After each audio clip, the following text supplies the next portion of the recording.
Hi YouTube, it's DarthSteve333 here again with another pickups video. Bit of a muted one this time. A few issues in my personal life which are not the best, so I'll crack straight on. I won't go on at length today. So as I mentioned in my last video, there was a bit of a gap in pickups really. Weekend before last I went to Eurogamer for the full duration, Thursday, Friday, Saturday and Sunday, so didn't do any boots, and obviously didn't do any charity shops that week really. Funds were pretty low to be honest, but enjoyable time. Saw a good few games to put on the Christmas list. Unfortunately, I also saw a few good-looking games that aren't going to be out until after Christmas, but I suppose it spreads affordability into the new year. Anyway, probably one of the highlights of the show for me was, as a Star Wars fan, Battlefront did look pretty good. I did have my reservations before I played it, but it seems pretty good fun. And I suppose if you've got a PS4 or an Xbox One or a PC, I think the open beta is coming up soon, so obviously dive in, have a look at it. I quite liked it, apart from the space vehicle handling. You know, the X-wings, the TIE fighters, the snow speeders. Wasn't quite sure about that, so hopefully they might change it or give you alternative control options. Anyway, that's enough gabble about that. While I was at the Eurogamer, I did meet up with these guys. I've been doing so for a few years. Called Midlife Gamer. They've got a podcast. Been listening to them for years. Very funny chaps, bit risque in places, but there's a whole community sort of sprung up about it. So the run-of-the-mill thing is we all go to the show, some more than others, meet up at lunchtimes, have a beer, have a chat, meet some of the people off the forums and the Facebook group, and then on the Saturday night everyone meets up for a party and money is raised for charity.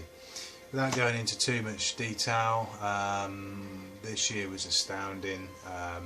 The group and I sort of, you know, not distanced myself from it, but I was only a tiny fraction of what they raised. But they raised just over £7 for Games Aid, of which these are beneficiaries. Special Effect, I think I've mentioned them previously, so I won't go on. There's the armband from the party. Anyway, good fun was had by all. Which obviously, given the events of the last week in my personal life, nice to have some fun while we could.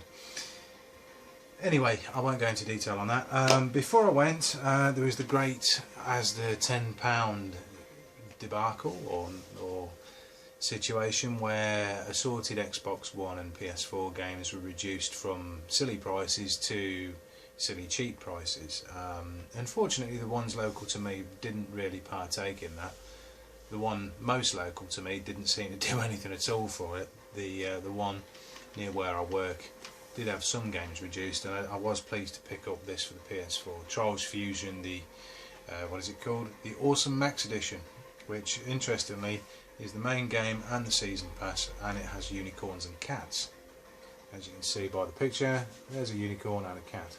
So that was a tenner. So I like Trials, so I thought that was a bit of a bargain.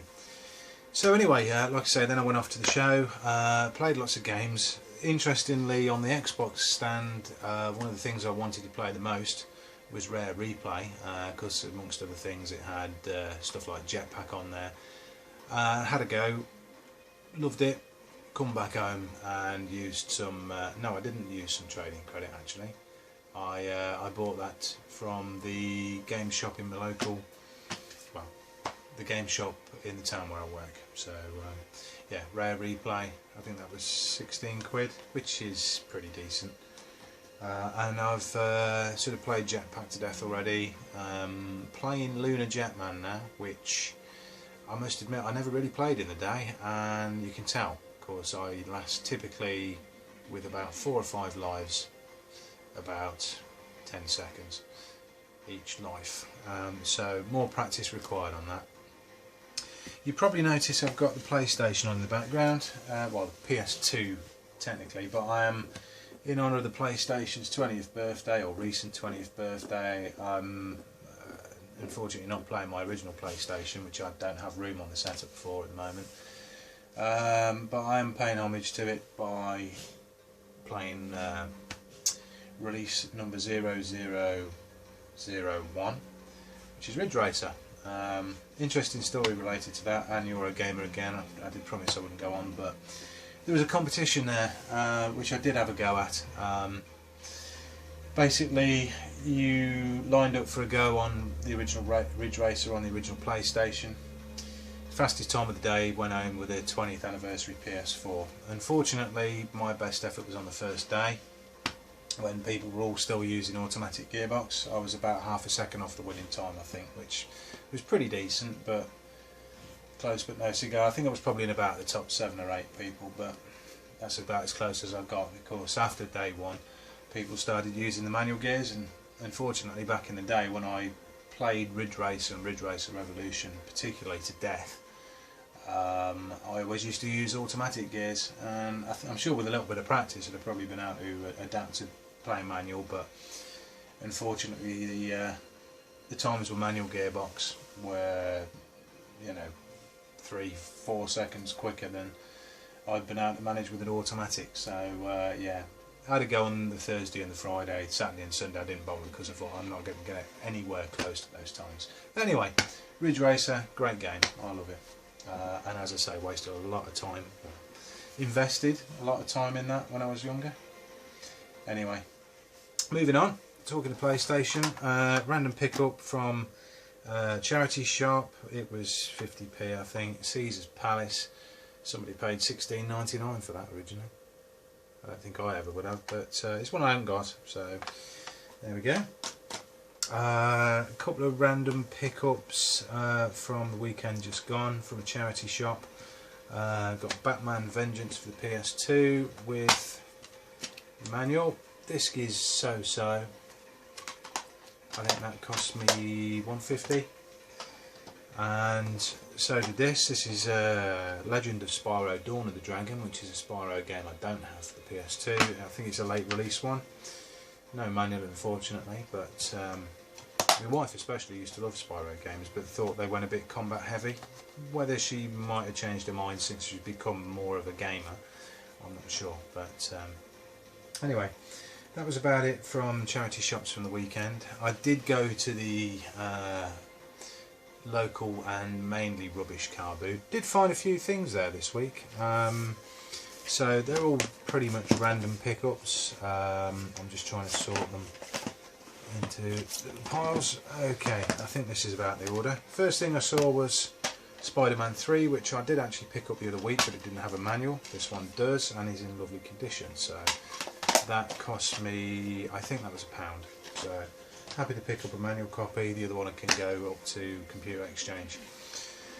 Next thing I saw was one of 3 PlayStation 1 games, or original PlayStation games.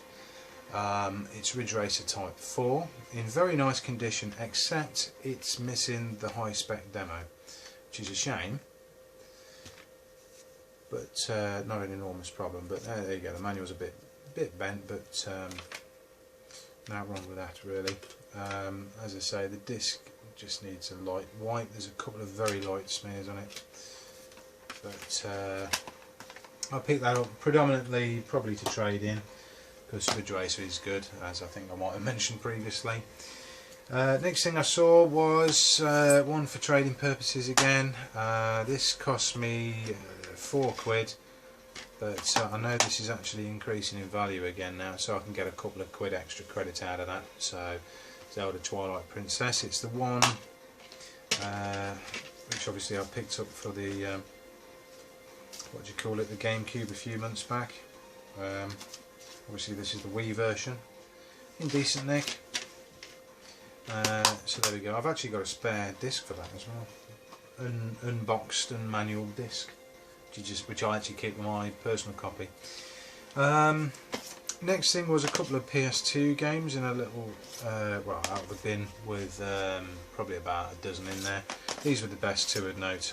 This one I'm keeping, which I do have for the Xbox, Incredible Hulk Ultimate Destruction. Again, nice condition. Someone's looked after it. And the other one is Lego Star Wars 2, the original trilogy, which I do have already, but has no manual. So there we go. Just a few light smudges on the disc. So yeah, that's an upgrade. So my existing one will get traded out, and I think the Lego games carry a couple of quid's worth of value on the trade-ins. I think they were £1 each as well. Found this in one of those miscellaneous junk selling guys bins, as it were. Surprised to see it, and sort of scoured the rest of the stall for signs of anything else related to this, but couldn't find anything. But it is a Saturn game. It's Sega Worldwide Soccer 97, and it's in decent nick once you can actually get the case open. It's one of these hard cases, presumably called such because it's bloody hard to open, but there you go. Manual disc. I think the disc is in good shape. Yeah, disc has got a little bit of a mark around the perimeter, but I've seen a lot worse, and I think that can be cleaned up. So that was £1. The guy didn't even know what it was. He says, "Oh, what is it?" I goes, "It's a computer game." I didn't say an old computer game in case he thought, "Oh, old equals value." So anyway, that's one to add to my fledgling Saturn collection. So down to the last couple of things. There was yet another one of these guys that just lays out a tarpaulin and just throws stuff all over it. And I actually mentioned this in passing a few weeks ago. First thing I picked up from him was this. Nothing exciting. It's a Wii video cable. That cost me £1. The reason I mention that is because I'd seen one a little earlier. Basically, it was everything you'd associate with a Wii except a Wii. There was a couple of controllers. There was video cable, the power brick, the sensor bar, and a couple of miscellaneous third-party plastic guns, steering wheel type of thing, tennis racket. Asked the guy if he'd separate and how much he'd want for a video cable. He says £5. I was like, "You kidding?" I says, I only want this," because he wanted £10 for the lot. And I says, "Well, no, it's a bit more than I was looking to pay, to be honest. I was looking at like £2 tops." And he was like, "No, £5." I was like, "Bye."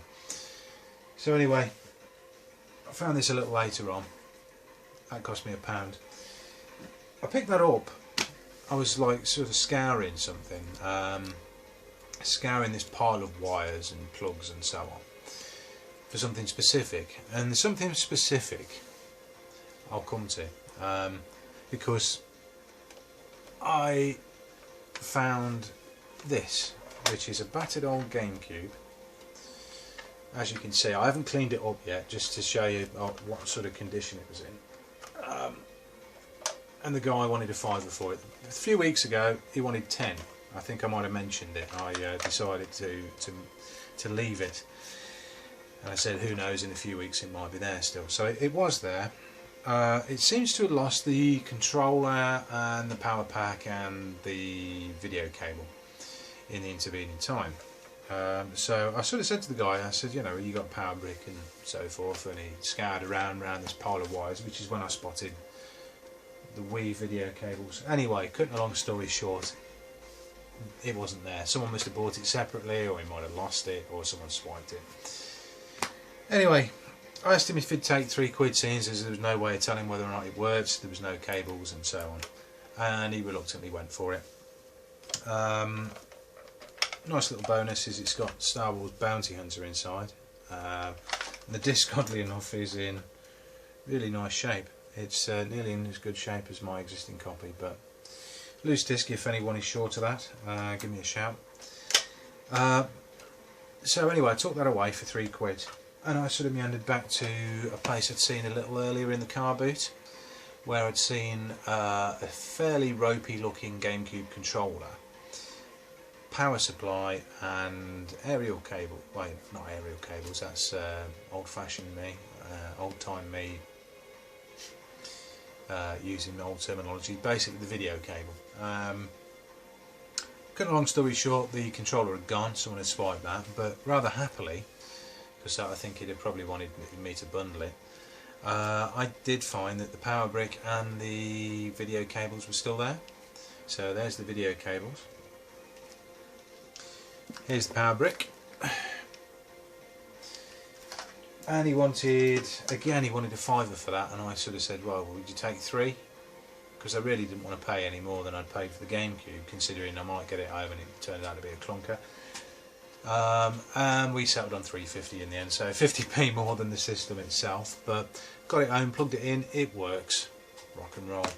So this will be a project. I will clean this up as best I can, and this will either be a spare or I don't know. I haven't really figured what I'll do with it, but I felt bad leaving it there, getting in worse and worse nip week after week, and I thought if it works now it probably won't work in a few weeks, because these guys, they tend to just lay stuff out. If it pisses it down with rain, it will get soaked, it won't work anymore, or even if it gets damp, so saved it. Anyway, that's that. So that was yesterday, and today I went out down the recycle centre, not expecting to find anything much. You know, usually after the weekend the resellers have been in there and cleaned it out these days, but I sort of felt lucky. Someone had obviously had an Xbox and decided to donate it, so I picked up some good titles, plus a little bonus which I'll come to. So first thing was Simpsons Hit and Run, disc only, but not one I've got for the Xbox. Next couple are fairly well known. There's 13, which is a good little game. Someone's obviously looked after these. They're in a lovely mint nick for the most part. Turok Evolution, which I do have already, but this again is in better condition than the one I've got, so that will be an upgrade. A couple that I hadn't really seen before. Well, I've heard of both of them, but rarely seen them. I don't think I've ever seen this one. This is called Enclave, which again, you know, lovely nick, manual's in good condition, the disc's nice. It looks like a sort of Dungeons and Dragons-y type universe. I'm just trying to get an overview. Breathtaking, fast-paced medieval combat action, beautiful, never-before-seen 3D graphics and astounding special effects, epic soundtrack and impressive sound effects. It can't be that good because I've not really heard of it. Well, I have heard of it, but you know, it's not amongst the must plays or anything. But I thought it'd be interesting, and I'll probably give that a punt. Hopefully, it will be compatible with 360. Otherwise, it might have to wait until I get my original Xbox down. Anyway, similar is Azuric Rise of Perethea, which again, I've seen some of the guys pick up. I think Tutti, you're one of them, if you're watching. Again, you know, lovely condition, disc and manual. Just to give you an example, you know, look at that. It's like it's never been played. So I will do my best to address that and give it a play. This is, again, it looks like a sort of combat adventure type of thing. Looks interesting, so I should give that a play. Next one is one without the manual, and looks like it was originally a bundled copy. Chronicles of Riddick: Escape from Butcher Bay, which I do have on the PC, and I used to have for the original Xbox, but I don't believe I have anymore. And again, the disc is immaculate. Shame it doesn't have the manual, but this being a promo copy, would it come with a manual? I'm not sure. Anyway, pleased to get that. Bit of a classic, Time Splitters 2, which again I've got for the PS2 but not for the Xbox until now. Again, lovely condition, it's got all the inserts, competitions, disc is again flawless. Probably the pick of, well, definitely the pick of the Xbox original games. I was bemoaning the fact I'd never seen one in real life the other week. It's Jet Set Radio Future standalone, and there it is in all its glory. So I've actually got a couple of the ones which are bundled with Sega GT 2002, and I actually have a dedicated box copy of this now. So I will probably hold on to one of the sort of 2-in-1 packs. I mean, yeah, a couple of fingerprints, but I'm not sure if you can see that. But yeah, very, very pleased to get my hands on that. And it brings me to the last thing, which is again a little bonus. it is, and again I scoured the place for signs of any other related items, it is a freeloader for the GameCube, which I don't actually have any import GameCube games that I can remember. No, actually I do, but did I trade them? I'll have to check, because I didn't have the means to play them. But anyway, freeloader for the GameCube, so I can play imports now. So it might be a good way to get hold of Ikaruga that I've been looking for, and other games as well. So yeah, my first little foray, hopefully, into the world of GameCube imports. And there it is again, you know, lovely condition, but there was no sign of any import GameCube games, or any GameCube games for that matter, so I should keep my eyes open. Maybe they haven't been put out yet. I might go down there again tomorrow. Anyway, that pretty much concludes everything for today. No major finds as such. I was pretty pleased with the GameCube for £3. I'll be even more pleased once I've cleaned it up and it's looking a bit more tidy. But yeah, that's about it for today. Like I said, I'm trying to keep it short and sweet. Like I say, things in my personal life are sort of making me a bit fed up. Finding those things today has cheered me up a little bit, but anyway, that's enough gabble from me. Daft Steve 333 signing off for today. Bye. Hi, it's Daft Steve 333 once again. Quickly adding to the pickups, I forgot this, and as soon as I switched the video off, I remembered it. It's basically a PS4 game I picked up for a £5, one that I've been looking for a while. It's Drive Club for the PS4, so that was a £5. So quite pleased I got the free version, but quite pleased to get the paid for version now, so hopefully more tracks and so forth. Anyway, that's enough from me. Bye bye.